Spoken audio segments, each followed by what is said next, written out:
Telereportaje. La próxima semana se va a llevar a cabo en Villahermosa el Congreso Nacional de Física. Para platicar de esto están en cabina esta mañana Tonatiuh Matos Chacín, presidente de la Sociedad Mexicana de Física, le acompaña José Luis Carrillo Estrada, vicepresidente de la Sociedad Mexicana, y Jorge Alejandro Bernal Arroyo, secretario general de esta misma Sociedad Mexicana de Física. Es un gusto recibirles en Telereportaje. Bienvenidos. Muchas gracias. Bien, cuéntenos de este Congreso Nacional de Física en Villahermosa. Qué bien que escojan esta sede. Bueno, es un congreso donde participan prácticamente todos los mejores físicos de México.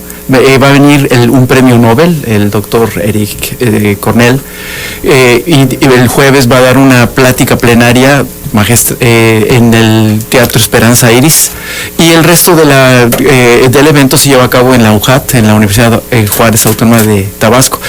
Tengo entendido que es la segunda vez que se lleva a cabo aquí en Villahermosa.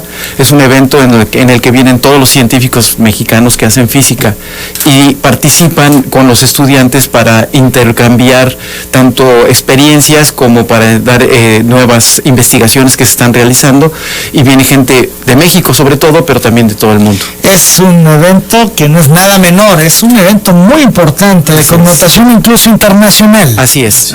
Bien, pues esto nos congratula que se lleve a cabo en Tabasco, que vengan científicos de todas partes a estar aquí y hablar de física, de ciencia y demás.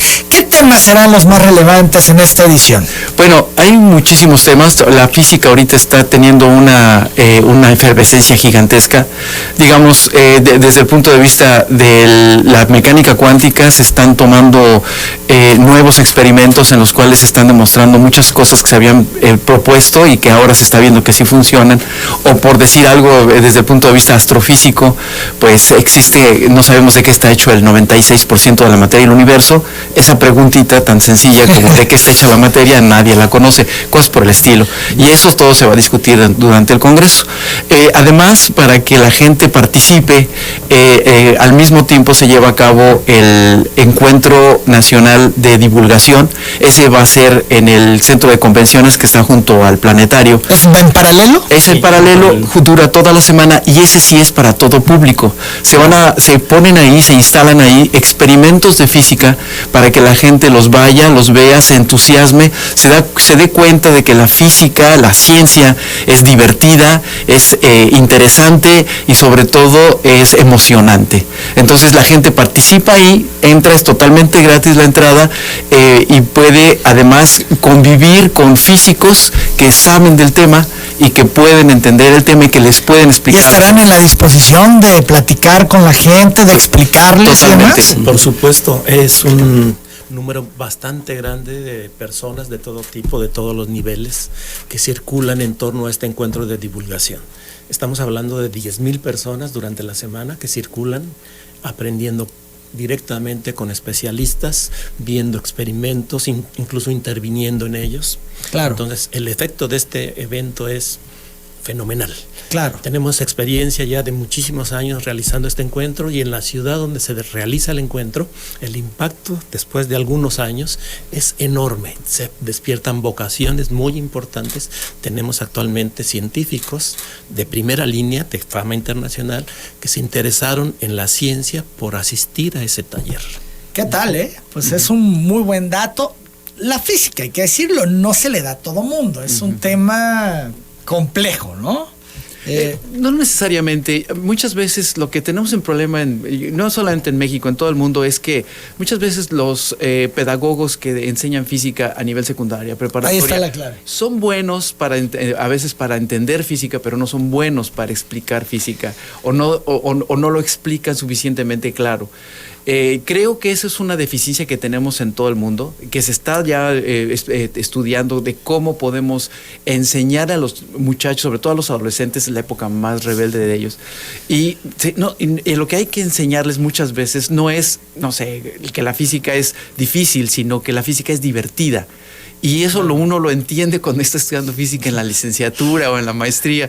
Dicen, bueno... Ya cuando uno se definió, ¿no? Y dice, bueno, mi vocación es esta y voy, entonces ya se ve desde otro punto de vista, pero bueno, igual en la prepa secundaria, pues no se ve de la misma manera, sobre todo porque tienes la presión, ¿no? De pasar la materia y demás, ¿no? Yo tengo la convicción de que la física en general es bastante sencilla si se explica bien.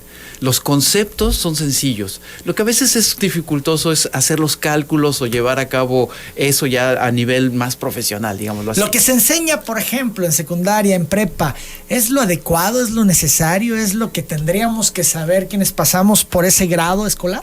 Yo no estoy seguro de eso, Sí, me parece que eso es un campo que evoluciona muy rápidamente. La física se está volviendo una área de la investigación científica muy interdisciplinaria, transdisciplinaria. Entonces tiene contacto actualmente la física con la ecología, con la economía, o sea, las técnicas, digamos, fuertes, estrictas de la física han estado penetrando también estos campos y se han desarrollado campos interdisciplinarios que ahora, digamos, son el futuro de la ciencia. Eso es lo que la hace muy atractiva y muy necesaria, no solamente atractiva, sino necesaria para una sociedad que pretende insertarse en el desarrollo mundial. Sí, se me permite intervenir. Claro. Hay una cuestión muy importante. Resulta que se hizo un estudio en donde la gente que tiene un buen resultado en el examen Raven psicológico, es gente que ha logrado la metacognición. La metacognición es la capacidad de analizar, juzgar y evaluar el propio pensamiento de los demás. Resulta que los chicos que tienen la metacognición se pueden volver científicos. Nuestro sistema educativo no está preparado para eso. No ayuda. No ayuda. Es decir, la capacidad de analizar el propio pensamiento y de los demás es un elemento importante. Y quiero enfatizar también la importancia de nuestro Congreso, porque hablando con el señor gobernador del estado de Tabasco, el Liceo Don Augusto, al cual estamos muy agradecidos por el apoyo que nos ha brindado, resulta que solamente han venido 3 premios Nobel a Tabasco, bueno, 2, Rigoberta Menchú y Gabriel García Márquez. Este sería el tercer premio Nobel que está en Tabasco, y este es de física, es de ciencias. Y va a estar en nuestro congreso en el Teatro Esperanza Iris a las 7 de la noche, el jueves 10 de octubre. Se ha dicho mucho apostarle a la ciencia y tecnología. Es así como una constante. Los países que logran el desarrollo, que logran consolidarse, es porque por supuesto le apuestan a la educación, pero le apuestan en particular a la ciencia y tecnología. Yo creo que ahí está el meollo del asunto. Muchos no se han dado cuenta que estamos en la era científico-tecnológica. Hubo una era en la que era la era industrial, después fue la era tecnológica, ahora estamos en la era científico-tecnológica. País o estado o región que no se desarrolla científicamente se va a quedar. Ya no podemos seguir evolucionando si no tenemos ciencia y tecnología. Somos ya 7,000 millones de habitantes en el planeta y no se puede alimentarlos o transportarlos o intercambiar mercancías si no tenemos una ciencia y tecnología altamente avanzada. De hecho, perdón, se pasaba alguna información hace algunos meses que en agosto se habían agotado los recursos naturales del 2019. O sea que lo que se había previsto para el 2019 en todo el mundo se habían agotado en agosto. Esto es de septiembre a la fecha, pues ya es un consumo extra de recursos naturales. Sí, no solamente, un ejemplo, el Japón. Es un país que no tiene recursos naturales, no tiene ni siquiera una agricultura intensa y sin embargo es uno de los países más ricos del mundo y es porque tiene más o menos 650 investigadores por cada 100,000 habitantes. México tiene 23. O sea, comparemos 23 con 650 y eso es una verdadera ridiculez. Entonces, ¿por qué México es pobre? Porque tenemos muy poco influencia de la ciencia, la tecnología. Tenemos que acrecentarla, tenemos que llegar por lo menos a tener lo que tiene cualquier país industrializado, que son 400 investigadores por cada 100,000 habitantes. ¿Y a qué lo atribuyen? ¿Por qué no ha logrado México impactar mayormente? Sabemos que tenemos el talento, se demuestra cada rato que el talento en México existe, eso no está discusión. Para nada. Pero ¿por qué no damos el paso? ¿Por qué no concretamos? ¿Por qué no estamos a la par de otros países? Mira, mi opinión es que es falta de visión política. Los políticos no han entendido que si no desarrollamos primero la educación básica, a los niveles que tienen los países desarrollados, y después la ciencia y la tecnología, no lo vamos a lograr. ¿Es un tema de gobierno? ¿Es un tema de quienes conducen al país? Yo creo que sí. Es sobre todo que ellos piensan que nosotros no podemos invertir en ciencia y tecnología porque somos un país pobre, y es justo lo contrario. Somos un país pobre porque no invertimos en ciencia y tecnología. Veámoslo con los países en el exterior. Corea, ahora Singapur, China. Todos esos países están ahorita creciendo económicamente porque han invertido en ciencia y tecnología. Sí, tal vez brevemente la razón se podría sintetizar diciendo que se ha confundido lo urgente con lo estratégico. Lo urgente, ciertamente hay que resolverlo, pero si descuidas pobreza, lo estratégico... seguridad... Exactamente, pero si descuidas lo estratégico, a futuro vas a seguir teniendo el mismo problema. O peor. Hemos visto cómo está México hoy, cómo se han acentuado los problemas tanto de pobreza como de seguridad. Sí, lo estratégico es donde hay que invertir porque eso asegura que en el futuro vas a tener soluciones a esos problemas. Lo otro es, los resuelves en el instante, los palías, pero no están resueltos los problemas. Me parece que esa es la clave. A futuro, ¿cuánto es el proceso? Digamos que le metemos a ciencia y tecnología, los gobiernos entienden y le apuestan a la ciencia y tecnología. ¿Cuál es la ruta? ¿Cuánto dura esa ruta para empezar a ver resultados? Bueno, vamos a ver, por ejemplo, el caso de Corea. Corea en los años 70 tenía un Producto Interno Bruto la mitad que tenía México en aquella época. Pero ellos sí se dedicaron a invertir en ciencia y tecnología, sobre todo en educación. Ellos invirtieron el 6% de su Producto Interno Bruto en educación durante muchísimos años, y después en ciencia y tecnología. Y ahorita Corea tiene más del doble del Producto Interno Bruto que tiene México. Y es un país que se desarrolló más o menos a la par que México. Y en México no pasó lo mismo. ¿Por qué? Bueno, pues todavía en la década de los 90 se estaba sintiendo un crecimiento en la ciencia y tecnología. No sé qué pasó después en los años 2000 para acá, y no ha habido un crecimiento. Ahora, nosotros tenemos la esperanza que este gobierno sí tiene la visión para hacer esas inversiones. ¿Y está dando las muestras? Porque se han hecho señalamientos y críticas incluso a nivel nacional sobre cómo han redireccionado el presupuesto. Yo creo que estamos en una etapa, digamos, de la transición. Eso hay que entenderlo. Entonces, el comenzar con un cambio tan profundo en tantos aspectos de la vida nacional debe ser terriblemente complejo. Pero de lo que estamos con la esperanza muy clara. Un elefante reumático que no logra avanzar, ¿no? Pero tenemos la esperanza de que una vez que se pone en marcha ese elefante y comienza sus articulaciones a moverse, entonces que todo comience, que ya sea el momento de distinguir aquellas cuestiones estratégicas sin las cuales no es posible una transformación. Tenemos la esperanza de que eso ocurra. Estamos casi seguros de que eso va a ocurrir. ¿Qué serían las acciones primordiales que se tendrían que tomar por parte del gobierno de México para impulsar ciencia y tecnología en este país? Bueno, yo creo que una de las cosas importantes de las políticas científicas es no solamente ver los problemas inmediatos, que si hay leucemia, que si hay problemas de alimentación, que si hay problemas medioambientales, es importante resolverlos, pero hay que tener una visión amplia de lo que es la ciencia.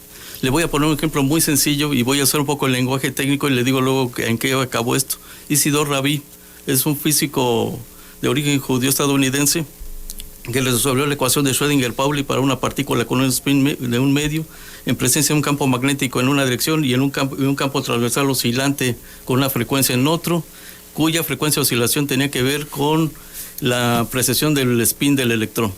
Ese es el problema que resolvió. ¿En qué se convirtió en eso? En los resonadores magnéticos nucleares, que ahora podemos sacar una fotografía de una rodilla, del cráneo y todo, y salva vidas esa tecnología, y empezaron haciendo ecuaciones en un pizarrón. Eso es una cosa muy importante que luego olvida la gente que apoya políticas científicas. ¿Es rentable ser científico en México? En México todavía no, pero en el mundo es muy, muy rentable. No es por nada que Estados Unidos invierte en un solo laboratorio $10,000 millones. O por ejemplo, ahorita el telescopio que está construyendo, nosotros somos parte del DESI. Es un pequeño telescopio que está costando $600 millones. El instrumento más caro que se ha construido en México fue el GTM, el Gran Telescopio Milimétrico, que está en Puebla, en la sierra, allá al lado del Pico de Orizaba, y costó $280 millones. Y es lo más grande que hemos construido. Ahora, ¿es rentable? Bueno, si no fuera rentable, los países europeos y Estados Unidos no invertirían en ellos. Un ejemplo. ¿Por qué tenemos teléfonos celulares? Pues porque la mecánica cuántica se ha evolucionado a tal nivel que los teléfonos celulares se pueden construir. Ahora dígame, ¿cuánto cuesta un teléfono celular? Debe costar una bicoca. Todo lo demás es inversión en ciencia y tecnología. Un celular debe costar 4,000, 5,000 pesos. Su peso de construcción debe costar, no sé, 200, 300 pesos. El resto es ganancia. Entonces, si eso no es ganancia, o sea, si eso no es rentable, eso es... Y por eso continúa la fuga de talento. Así es. Sí. En México, la mitad de los investigadores que tenemos están en el extranjero. Hay 30,000 investigadores en México, en el Sistema Nacional de Investigadores, y hay 30,000 fuera de México. Eso es una tragedia para este país. Es una tragedia. Porque podrían estar aportando al país, pero no tienen las condiciones para hacerlo y se tienen que ir. Sí, tal vez había que matizar. Un científico en México vive dignamente, ¿sí? Es decir, la inversión en ciencia, tanto individualmente como colectivamente, es lo más inteligente que se puede hacer. No hay otra salida, no hay otra manera de asegurar para un país el desarrollo. Es la única que se ha probado, pero hasta la saciedad. Entonces, no es una pregunta, es una afirmación. Un científico que se desarrolla bien en México, como la mayoría de los científicos, la ciencia mexicana tiene mucho prestigio. Lo que pasa es que no somos muchos. Pero el nivel, la excelencia de la investigación mexicana es competitiva con cualquiera. Entonces, desde el punto de vista individual y desde el punto de vista colectivo, al país le conviene, y a los individuos que se dedican a la ciencia les conviene hacerlo. Desde el punto de vista económico, digamos, vivimos dignamente. No se vuelve uno ultramillonario, pero vive uno dignamente. Sí. Son las 8 de la mañana, 47 minutos, tema por demás interesante. Regresando a este Congreso Nacional de Física, recordamos los datos. ¿Cuándo? ¿Dónde? Va a ser del 6 al 11 de octubre en el CIBE de la UJAT. Ese es el Congreso Nacional de Física, que es el 62º. Eso es específicamente para los científicos. Nosotros, pero está sí, uno va y no va a entender nada. Bueno, pero está el 34º Encuentro Nacional de Divulgación Científica, que va a ser en el auditorio, en el Centro de Convenciones, y ese sí es para todos, niños, jóvenes, adultos, toda la gente interesada en la ciencia puede asistir. Y debería de promoverse, no sé, con la Secretaría de Educación del Estado, que vayan niños, que aprovechen esta oportunidad, que experimenten, que jueguen. Como ustedes decían hace un momento, ¿no? La ciencia es divertida, la física es divertida, y bueno, esta puede ser una muestra. Una cuestión que quisiéramos enfatizar es que hemos recibido un apoyo formidable de parte del gobierno del Estado. Así es.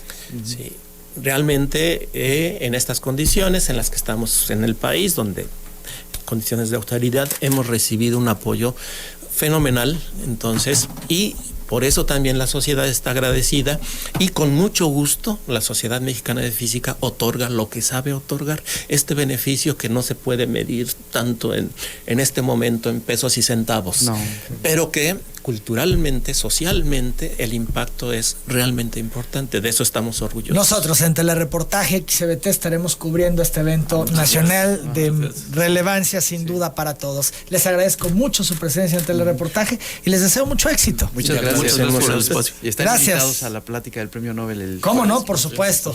Gracias. Son las 8 de la mañana con 49 minutos. La pausa.